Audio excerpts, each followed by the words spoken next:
Konsumerisme. Banyak orang mengira konsumerisme itu cuma sebatas hobi belanja atau sifat boros. Padahal, ini adalah sebuah doktrin sistemik yang menggeser jangkar identitas manusia. Di era modern, slogan hidup kita sudah diubah secara radikal dari "gua berpikir, maka gua ada" menjadi "gua membeli, maka gua diakui". Doktrin ini tidak lagi menjual fungsi dari sebuah barang, melainkan menjual ilusi identitas, status, dan rasa aman yang sebenarnya semu. Coba lu perhatikan bagaimana industri pemasaran bekerja hari ini. Mereka tidak pernah lagi mengiklankan baju karena kainnya tebal atau jahitannya rapi. Gak, itu mah cara lama. Mereka bakal mengemas baju itu sebagai simbol dari sebuah kelas sosial, kebebasan, atau lambang dari manusia yang sukses dan dinamis. Pas lu gesek kartu buat beli barang bermerek yang harganya nggak masuk akal itu, otak lu beneran ngerasa kalau lu lagi membeli harga diri dan pengakuan. Konsumerisme sengaja menciptakan sebuah siklus kecemasan yang gak akan pernah selesai. Mereka bikin lu merasa kekurangan, lalu mereka datang menawarkan produk mereka sebagai solusinya. Begitu barang yang lu beli, rasa puasnya cuma bertahan sebentar. Lalu mereka bakal merilis versi baru untuk membuat barang yang ada di tangan lu mendadak kelihatan usang. Lu dipaksa untuk terus-terusan bekerja keras mencari duit, cuma buat ditukarkan dengan benda-benda mati, demi mengesankan orang-orang yang sebenarnya bahkan gak peduli sama hidup lu. Meritokrasi. Ini adalah sebuah sistem keyakinan yang percaya bahwa kesuksesan, kekayaan, dan posisi sosial seseorang di dunia ini murni ditentukan oleh bakat, kecerdasan, dan kerja keras mereka sendiri. Slogannya sangat indah. Siapa yang berjuang paling keras, dia yang bakal naik ke atas. Namun, di balik narasi romantis itu, meritokrasi menyelundupkan sebuah penghakiman moral yang sangat merusak mental masyarakat bawah. Seorang filsuf kenamaan dari Harvard, Michael Sandel, membedah fenomena ini dengan sangat tajam dalam bukunya The Tyranny of Merit. Sandel memaparkan data statistik bahwa mobilitas sosial di negara-negara yang mendewakan meritokrasi sebenarnya sangat rendah. Anak-anak dari keluarga kaya tetap memiliki peluang jauh lebih besar untuk masuk ke universitas elit karena mereka punya akses modal, fasilitas, dan jaringan sejak lahir, sesuatu yang tidak dimiliki oleh anak-anak dari kelas pekerja. Dampak psikologis dari keyakinan meritokrasi ini sangat beracun. Ketika lu sukses, doktrin ini membuat lu menjadi manusia yang sombong karena lu merasa keberhasilan itu 100% adalah hasil keringat lu sendiri. Sehingga lu menutup mata terhadap faktor keberuntungan, hak istimewa, atau bantuan orang lain. Sebaliknya, giliran lu gagal atau miskin, meritokrasi bakal menuding muka lu langsung dan bilang, lu miskin karena lu malas, lu kurang berbakat, dan lu gak becus kerja. Doktrin ini berhasil melegitimasi ketimpangan sosial dengan cara membuat si miskin merasa bersalah atas kemiskinannya sendiri. Dan membuat si kaya merasa sangat berhak atas semua kemewahannya tanpa perlu punya rasa empati lagi. Teknokrasi, sebuah dogma digital di mana manusia modern secara sukarela menyerahkan otoritas penilaian hidup mereka pada angka, metrik, dan algoritma. Kita tidak lagi mempercayai intuisi tubuh atau kesadaran moral kita sendiri. Kita hanya percaya pada apa yang dikatakan oleh layar gawai kita. Lu pasti sadar kalau hari ini kita hidup di dalam kepungan angka-angka fiktif. Lu bangun tidur, lu ngecek jam tangan pintar lu buat melihat seberapa kualitas tidur lu semalam. Kalau aplikasinya bilang tidur lu buruk, detik itu juga lu langsung ngerasa lemes dan pusing. Padahal pas pertama kali merem tadi, badan lu berasa segar-segar aja. Lu mau makan, lu harus menghitung jumlah kalori lewat aplikasi. Lu mau jalan kaki, lu harus ngejar target 10.000 langkah. Bahkan, nilai diri seorang manusia hari ini diukur dari metrik media sosial. Berapa jumlah followersnya, berapa banyak likes-nya, dan berapa persen tingkat engagement-nya. Teknokrasi telah berhasil mengubah manusia menjadi robot fungsional yang hidup demi memuaskan statistik. Kita kehilangan kemampuan untuk menikmati momen secara organik. Kita nggak bisa lagi makan makanan enak tanpa memotretnya demi algoritma feed. Kita nggak bisa lagi liburan dengan tenang tanpa sibuk mikirin konten apa yang harus diunggah. Ketika seluruh keputusan hidup lu, mulai dari apa yang harus lu tonton, siapa yang harus lu ajak kenalan, sampai apa yang harus lu rasakan, ditentukan oleh rekomendasi algoritma, lu sebenarnya sudah bukan lagi makhluk merdeka. Lu adalah aset yang sedang dijajah oleh sistem teknologi yang lu ciptakan sendiri. Individualisme ekstrim. Manusia modern seringkali mengagungkan kemandirian dengan cara yang salah, hingga terjebak dalam individualisme ekstrim. Ini adalah sebuah distorsi sosial yang mendoktrin kita untuk percaya bahwa manusia yang paling hebat adalah mereka yang bisa hidup sepenuhnya mandiri, hiperindependen, dan gak butuh bantuan siapa-siapa. Narasi yang dibangun adalah gue versus dunia. Lu dipaksa untuk percaya kalau bergantung pada orang lain adalah tanda kelemahan, dan menunjukkan kerentanan adalah sebuah aib besar. Dampak nyata dari penjajahan mental ini bisa kita lihat dari data medis berskala global yang merilis fenomena loneliness epidemic atau wabah kesepian. Survei dari berbagai lembaga kesehatan dunia menunjukkan fakta bahwa generasi modern saat ini adalah generasi yang paling terkoneksi secara digital, tetapi secara psikologis menjadi yang paling kesepian dalam sejarah peradaban manusia.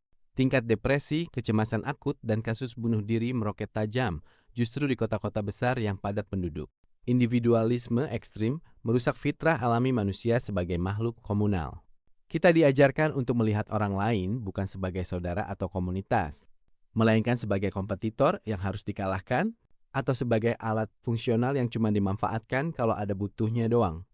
Lu mengurung diri di dalam tembok ego yang lu bangun sendiri. Menanggung semua beban mental sendirian karena takut dianggap lemah. Sampai akhirnya lu sadar kalau lu kesepian di tengah keramaian. Kita lupa kalau kekuatan terbesar manusia itu ada pada kolaborasi dan koneksi emosional yang tulus, bukan pada kesendirian yang dipaksakan demi kelihatan tangguh.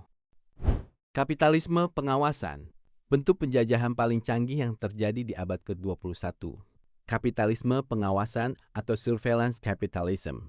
Istilah yang dipopulerkan oleh Profesor Shoshana Zuboff dari Harvard Business School ini membongkar sebuah realita mengerikan di balik dunia digital. Bahwa komoditas paling berharga di bumi hari ini bukan lagi minyak atau emas, melainkan data perilaku, perhatian, dan ruang bawah sadar lu. Lu pasti sering mengalami momen mistis ini.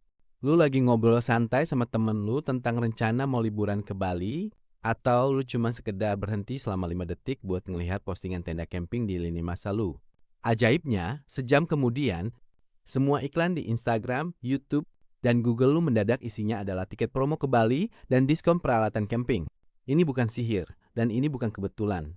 Ini adalah hasil dari operasi pemanenan data massal yang dilakukan oleh raksasa teknologi secara konstan. Mereka merekam setiap ketukan jari lu, melacak lokasi GPS lu, menganalisis berapa lama lu menatap sebuah foto, hingga membaca emosi lu lewat kecepatan lu menggulir layar. Semua data mentah ini kemudian dimasukkan ke dalam kecerdasan buatan raksasa untuk menciptakan profil psikologis lu secara akurat. Mereka tahu ketakutan lu, mereka tahu hasrat tersembunyi lu, dan mereka tahu kapan waktu di mana mental lu lagi lemah. Data prediksi perilaku ini kemudian mereka lelang dan jual kepada perusahaan periklanan atau kepentingan politik untuk memanipulasi keputusan lu tanpa lu sadari. Ketika sebuah aplikasi itu gratis, lu harus sadar kalau produk yang sebenarnya sedang dijual di sana adalah perhatian dan kebebasan berpikir lu sendiri. Lu lagi diternak secara digital. Hedonisme. Ya, lu gak salah dengar. Hedonisme. Tapi jangan bayangkan hedonisme itu cuma sebatas anak orang kaya yang party tiap malam di klub malam mewah. Di zaman sekarang, hedonisme sudah bermutasi menjadi sebuah jebakan neurobiologis yang menjajah hampir seluruh lapisan masyarakat lewat pasokan chip dopamin atau kesenangan instan yang murah dan gampang diakses. Doktrin utamanya sangat sederhana. Kebahagiaan hidup diukur dari seberapa banyak kesenangan indrawi yang bisa lu dapat. Dan seberapa cepat lu bisa lari dari rasa sakit atau ketidaknyamanan. Otak kita hari ini dipaksa untuk terus-terusan berada dalam kondisi stimulasi tingkat tinggi. Lu bosan sedikit pas nunggu lampu merah, tangan lu otomatis langsung buka HP buat gulir video pendek di TikTok atau Instagram. Lu ngerasa stres dikit karena kerjaan, respons pertama lu adalah jajan makanan manis yang tinggi gula atau check out barang di e-commerce. Lu gak pernah lagi ngasih waktu buat otak lu ngerasa kosong, tenang, atau bosan. Bahayanya, sistem biologis kita memiliki batas toleransi. Semakin sering lu memanjakan otak lu dengan kesenangan instan yang gampang didapat, semakin tinggi juga ambang batas kepuasan yang lu butuhin di kemudian hari. Akibatnya, hal-hal penting yang membutuhkan proses lama dan perjuangan berdarah-darah, seperti belajar hal baru, ngebangun bisnis dari nol, atau mempertahankan komitmen hubungan jangka panjang, bakal kerasa sangat membosankan dan menyiksa buat lu. Hedonisme modern bikin kita jadi mental kerupuk yang gak tahan uji. Kita jadi gampang menyerah begitu di hadapan pada kesulitan kecil, karena kita udah terbiasa hidup memanjakan ego dengan kenyamanan yang serba cepat. Produktivisme atau hustle culture. Ini adalah sebuah dogma eksploitatif yang menjajah kesadaran manusia dengan cara menanamkan keyakinan bahwa nilai atau harga diri seorang manusia itu 100% dihitung dari seberapa banyak output, karya, atau materi yang bisa dihasilkan setiap harinya. Lu nggak diizinkan untuk sekadar ada dan menikmati hidup. Lu harus selalu menghasilkan sesuatu. Coba lu perhatikan bagaimana sistem ini menanamkan rasa bersalah di dalam kepala lu. Pas lu lagi sakit dan terpaksa harus rebahan di kasur seharian, atau pas lu lagi liburan di akhir pekan tanpa menyentuh laptop, tiba-tiba muncul perasaan cemas yang gak jelas di dada lu. Otak lu bakal membisikkan kalimat, "Duh, gue kok males banget ya hari ini. Harusnya gue lagi belajar skill baru, harusnya kan gue nyari side hustle. Orang lain udah pada maju, sedangkan gue malah males-malesan di sini."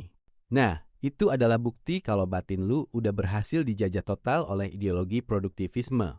Lu udah kehilangan kemampuan alami untuk beristirahat tanpa rasa bersalah. Manusia tidak lagi dilihat sebagai makhluk hidup atau human being, melainkan sudah didegradasi fungsinya menjadi sekedar alat produksi atau human doing. Sinisme modern. Ini adalah sebuah distorsi filosofis di mana manusia modern mengadopsi sikap apatis, tidak percaya pada apapun, selalu curiga pada niat baik orang lain, dan menganggap kalau semua hal di dunia ini adalah settingan atau ujung-ujungnya duit. Menjadi orang yang sinis, dingin, dan cuek dianggap sebagai lambang dari manusia yang cerdas, realistis, dan gaul. Coba lu lihat bagaimana respons netizen atau masyarakat hari ini ketika ada sebuah aksi kebaikan sosial yang viral. Bukannya terharu atau terinspirasi, komentar yang paling banyak dapat likes justru seringkali bernada sinis. "Ah, paling itu cuma demi konten." Atau, "Pasti ada udang di balik batu nih, mau nyalek ya." Sinisme modern membuat kita kehilangan kapasitas untuk mengagumi keindahan, ketulusan, dan harapan. Kita menjadi terlalu takut dianggap naif atau bodoh sehingga kita milih buat memakai topeng kepasrahan dan ketidakpedulian. Sinisme membuat manusia modern menjadi makhluk yang mati rasa sebelum waktunya. Lu mengira lu aman dari manipulasi karena lu bersikap sinis pada segalanya. Padahal kenyataannya, dengan bersikap apatis dan berhenti peduli, lu sedang membiarkan para penguasa sistem dan para penjahat di luar sana untuk terus menjajah hidup lu tanpa pernah ada perlawanan sama sekali.